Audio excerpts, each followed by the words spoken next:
Is this unassuming picture taken off the shores of Antarctica perhaps the most important photograph ever taken in human history? Stick around, I'll explain more. This man's name is George Rayner, and he's a biologist, and he unknowingly possibly took the most important picture in human history while he was down in Antarctica exploring whales.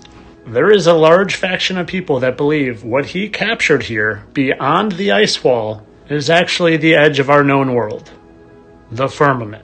And that might sound crazy to you, but I'm going to provide you with some evidence that might make you think it's not so crazy. Let's first get a point of reference by looking at this GoFast rocket that was launched from Arizona that went straight up and at about 72 miles appeared to hit something, a barrier of some sort. And if we are potentially living under a dome and we look at Arizona, it would be closer to the highest part of the dome. So 72 miles here would lead to a lower resting dome down towards Antarctica. And when you scour the internet and you find encyclopedia information pre-NASA, this is what you find. I'm going to show you the Encyclopedia Britannicas in the public libraries before 1958. Here is volume 2 out of the alphabet A. And we're going to flip to the Antarctica. From 1958, before the Antarctic Treaty, says the flights proved inland areas to be featureless in character with a dome 13,000 feet high at about latitude 80 degrees south, longitude 90 degrees east. When they returned to New Zealand, these flights proved the inland areas to be featureless in character with a dome 13,000 feet high at about latitude 80 degrees south. So 72 miles high. And when you get closer to Antarctica, as in New Zealand and Australia, 13,000 feet is where they're saying the dome is, which is about 3 miles.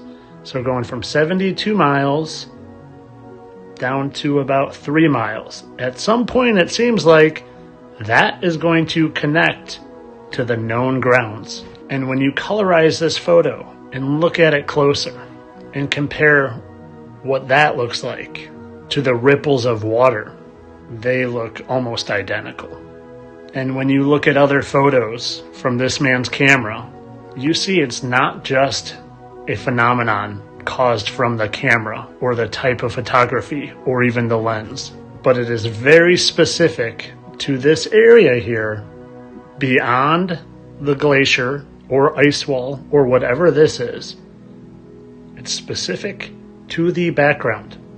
So like I said in the beginning, is this photograph potentially the most important photograph that has ever been taken in modern history? And do the shape of rainbows actually reflect the fact that we are in fact living under a dome? God's special dome that he created to protect us from Lord knows what else is out there, because I think we're living in a little anthole in a much, much bigger flat realm. Oh, and I didn't even mention the fact that when you take a different perspective, you see what this mountain actually is. Mouth, nose, eyes, you know. But as